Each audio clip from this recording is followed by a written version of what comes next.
नंदोत्सव करेंगे। कल की जानकारी ले लीजिए बंधुओं, कल निर्जला एकादशी है। जो व्यक्ति साल भर एकादशी नहीं कर पाता, यदि वो ज्येष्ठ शुक्ला, जो कि ज्येष्ठ शुक्ला एकादशी जो कल है, अगर कल की एकादशी कर ले तो उसको पूरे वर्ष की एकादशियों का फल प्राप्त हो जाता है। एकादशी का फल क्या है? भगवत प्राप्ति, भगवत प्रसन्नता। ठाकुर जी प्रसन्न होते हैं। एकादशी के विषय में बहुत लोगों के मन में बातें, मैं थोड़ा सा उस पर बोल के फिर नंदोत्सव करेंगे।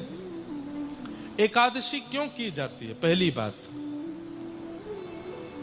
हमारे यूनिवर्स में भी ठाकुर जी ने सबको एक एक दिन की छुट्टी दे रखी है। सब लोग अवकाश पे जाते हैं। तब अन्न ने कहा मेरा अवकाश कब?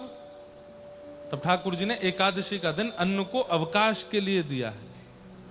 उस दिन यदि कोई आपकी छुट्टी है, उस दिन भी बॉस फोन करे आओ ऑफिस, मन में 4 गालियां निकलती हैं। संडे है और एक दिन पहले सैटरडे को प्रिंसिपल का मैसेज आ जाए सारे बच्चों के पास, कल स्कूल आना ही पड़ेगा।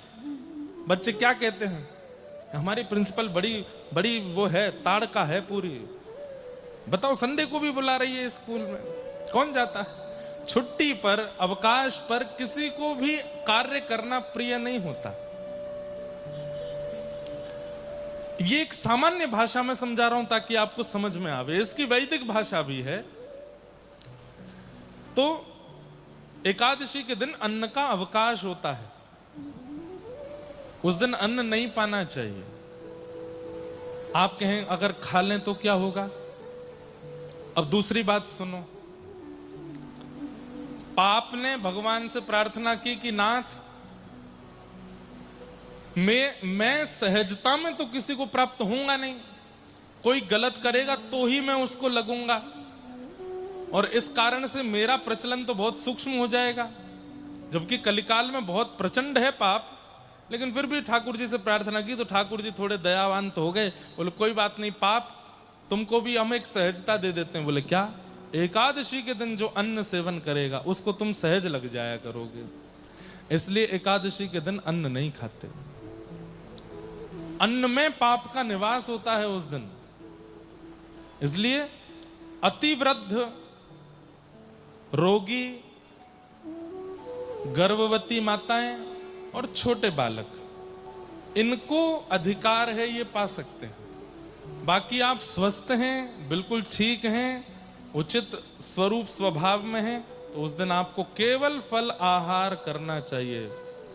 फलाहार की भी एक अलग डेफिनेशन हो गई है हमारे समाज में। कूटू की कचौड़ी, कूटू की पकौड़ी, रागी के डोसा बन रहे हैं महाराज। एक जगह तो कूटू का पिज्जा बन रहा था। लोग उस दिन भी फलाहार के रूप में, हमारे वृंदावन में तो नहीं, पता नहीं कहां मैंने देखी थी, एक शॉप का ही नाम था फलाहारी, और एकादशी के दिन उसमें भी भरमार पड़ी। बोले जो आइटम खाना हो खाओ, पानी पूरी भी है फलाहारी। इसका मतलब कोई एकादशी का क्या मतलब हुआ? फिर आपने केवल अन्न छोड़ना ही एक उचितता समझ ली। खा तो सब रहे हो, बल्कि और दिन तो आपकी कैलोरीज इतनी नहीं बढ़ती होंगी। एकादशी के दिन जो खाते हैं, अगर रोज एकादशी वाला भोजन हो जाए तो 1 महीना में व्यक्ति का 15 किलो वजन बढ़ जाएगा। ऐसी सामग्री एकादशी पे खाते हैं। फल आहार मतलब केवल फल खाइए। थोड़ा पेट को भी रेस्ट मिलता है, आपका लेवर, ये भी एक साइंस के थ्रू, हमारे शरीर की भावना के थ्रू भी एक अच्छी बात है कि एक दिन आप कुछ खाते नहीं, केवल पानी और फल ही लेते हैं, शरीर को भी अच्छा लगता है। और आध्यात्मिक रूप से वैष्णवों की करवा चौथ है एकादशी। जैसे पत्नी अपने पति के लिए व्रत करती है, ऐसे समस्त वैष्णव जन ठाकुर जी के लिए व्रत करते हैं, ठाकुर जी की प्रसन्नता के लिए व्रत करते हैं। एकादशी पर व्रत करना चाहिए। लेकिन यदि येन केन प्रकारेण आप साल भर एकादशी नहीं कर पाए हैं या नहीं कर पाते हैं, तो कल जो एकादशी है, निर्जला एकादशी, इसको तो निश्चित करना चाहिए। हम तो पहली बार एकादशी तो करते हैं, पर पहली बार कल बिना जल की भी एकादशी करने की सोच तो रहे हैं। वैसे नीलाचल धाम में अलाउ नहीं है एकादशी।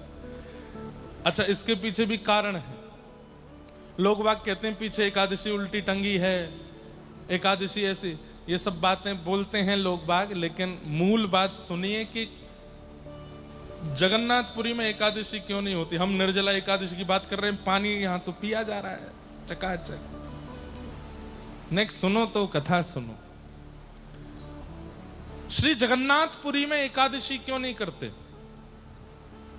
उसके पीछे बहुत बड़ा एक कारण यह है कि एकादशी पर अन्न सेवन करने के लिए मना किया है। लेकिन महाप्रभु जगन्नाथ की रसोई घर में कोई और नहीं, स्वयं महालक्ष्मी विराजमान है, और उनके सामने जैसे ही अन्न आता है और उस अन्न का स्पर्श महालक्ष्मी कर देती हैं तो वो महाप्रसाद बन जाता है, और उस महाप्रसाद में अन्न का दोष नहीं रहता। तो अन्न से जो दोष एकादशी के दिन लगता है, वो जगन्नाथ महाप्रभु का महाप्रसाद पाने से वो दोष नहीं लगता। क्यों? स्वयं लक्ष्मी सिद्ध कर रही है उसको। लक्ष्मी के हाथ से बना हुआ है, महाप्रभु जगन्नाथ जी का भोग लगा है, वहां जितने देवता हैं सबने भोग लगाया है, उसके बाद साक्षात बिमला देवी उसको भोग लगाती हैं, वो फिर अन्न कैसे रह सकता है? वो तो महाप्रसाद हो गया है। इसलिए जगन्नाथपुरी में एकादशी के दिन होटल पे नहीं खा सकते, आप बाहर नहीं खा सकते, तो पाप लगेगा। मंदिर का महाप्रसाद पा सकते हैं। और स्कंद पुराण तो कहती है आकंठ पर्यंत, मतलब रोज यहां तक खाते हो तो एकादशी के दिन यहां तक खाना चाहिए। क्यों? जगन्नाथ महाप्रभु का वह प्रसाद पाने से एकादशी के दिन और मंगल होता है और आनंद होता है। आप जब महाप्रसाद लेते हैं ना, पहले उसको प्रणाम किया कीजिए, और हो सके तो उतने कण गिनिए। सोचो इतने गोविंद हैं और वे सब गोविंद हमारे भीतर जा रहे हैं, भीतर जाकर के व्यवस्थित हो जाएंगे। इसलिए जगन्नाथपुरी में एकादशी के दिन महाप्रसाद पाना चाहिए। वहां पर व्रत का विधान नहीं है, लेकिन आप प्रसाद पा रहे हो तो भी आप व्रत में ही हो, तो भी आपका व्रत चल ही रहा है। तो कल निर्जला एकादशी है। निर्जला एकादशी का नियम तो है कि आपको जल भी सेवन नहीं करना चाहिए। और कितनी देर नहीं करना चाहिए? वैसे तो एकादशी का नियम है कि दसवीं के दोपहर के भोजन के बाद से ही अन्न छोड़ देना चाहिए, और एकादशी को पूरे दिन फिर आहार सेवन नहीं करना चाहिए, और द्वादशी को पारणा का समय देख करके उचित आचार्य गुरुओं से पूछ के तब अन्न सेवन, ठाकुर जी का प्रसाद सेवन करना चाहिए।